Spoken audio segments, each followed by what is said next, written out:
So today we will discuss profitability ratio. That means which are related to profit. Profit कितना हुआ क्या हुआ, that will show the performance of the companies or business. So there's the first ratio is GP or gross profit ratio. Gross profit ratio, that means we can say there are different ways to find out the gross profit ratios. So first we have to write the formula: gross profit divided by net sales or net revenue from operation, both are same, and it will show in the percentage, so we will multiply by the 100. So first of all, how we find out the gross profit? कैसे find करें gross profit? There are different ways to find out the gross profit. First, if the sales is given, sales minus cost of goods sold. So cost of goods sold, we have already discussed about the cost of goods sold, but we have to learn again about this, how we find out the cost of goods sold. So cost of goods sold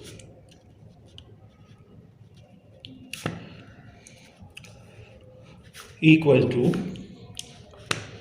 we know about the trading account when we are preparing. So trading account, how we prepare, we know that is opening stock plus net purchase. Net purchase means that means purchase minus purchase return. Net purchase plus direct expenses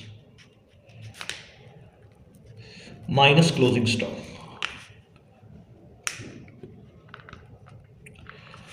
Then we find out the cost of goods sold, sales which is given.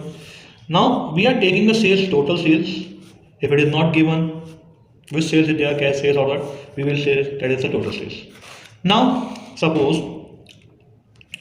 sometimes the figures are given opening stock, net purchase, direct expenses and closing stock, but sometimes they are saying gross profit is equal to 10% of sales.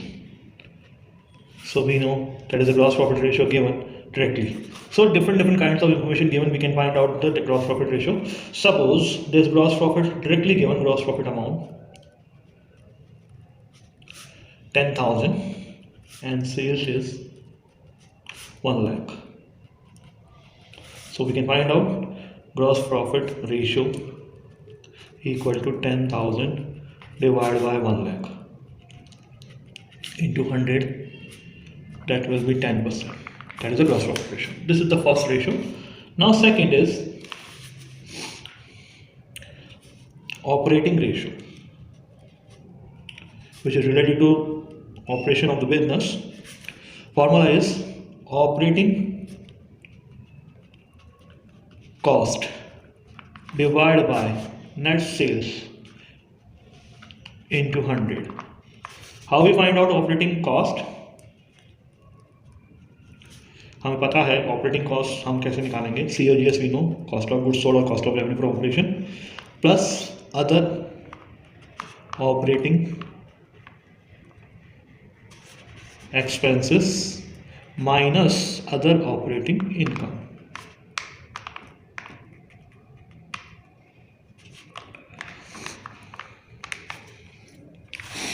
Now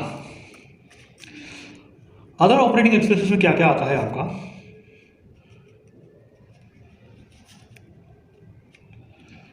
Like discount which we are paying, discount expenses हो गया आपका. 10 bad debts हो जाता है आपका, depreciation हो जाता है, एडमिनिस्ट्रेशन एक्सपेंसेस जिसको आप ऑफिस एक्सपेंसेस भी कह सकते हैं, एडमिनिस्ट्रेशन एक्सपेंसेस और ऑफिस एक्सपेंसेस लाइक सैलरी वगैरह जो भी होती है आपकी, एंड सेलिंग डिस्ट्रीब्यूशन एक्सपेंसेस यानी जो आफ्टर सेल के जो भी होते हैं, सेल्स रिलेटेड जो भी होते हैं, कैरेज आउटवर्ड हो गया और आपका एडवर्टीजमेंट हो गया, तो selling distribution expenses. Other operating income में जो भी आपकी जैसे कमीशन ऑन सेल वगैरह हो गया आपका, ट्रेडिंग के अलावा जो भी आपकी होगी कमीशन जो भी आपने रिसीव किया वो चीज़ हो गया. तो ये आपका ऑपरेटिंग कॉस्ट रेशियो होगा आपका. You can find out from this formula. Then उसके बाद आता है आपका operating profit ratio. How we find out the operating profit ratio? Simple, operating profit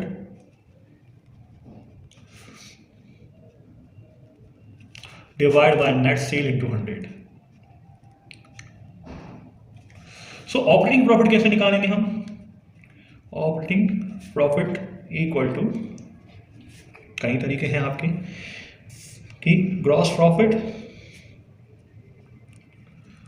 minus operating expenses plus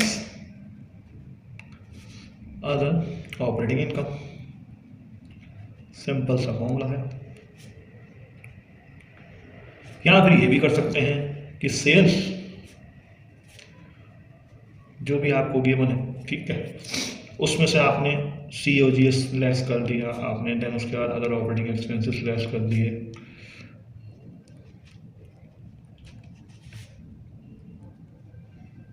और माइनस और प्लस कर दिया अदर ऑपरेटिंग इनकम। कैसे भी आप फाइंड आउट कर सकते हैं।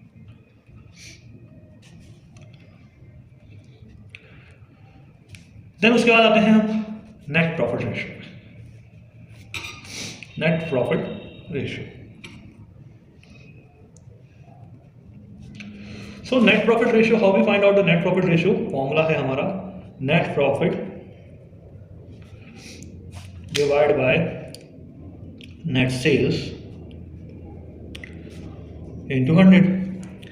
तो सिंपल सा फॉर्मूला, नेट प्रॉफिट कैसे फाइंड आउट करेंगे कि जब आपने net profit ratio, sorry net profit equal to, दो फॉर्मूले हो सकते हैं आपके। पहला ऑपरेटिंग प्रॉफिट जो आपने ऊपर फाइंड आउट किया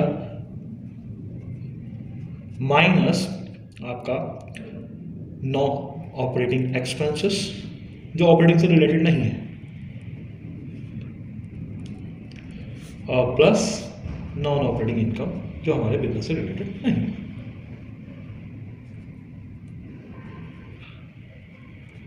सो इस तरह से हम ये प्रॉफिटेबिलिटी रेशियो फाइंड आउट कर सकते हैं।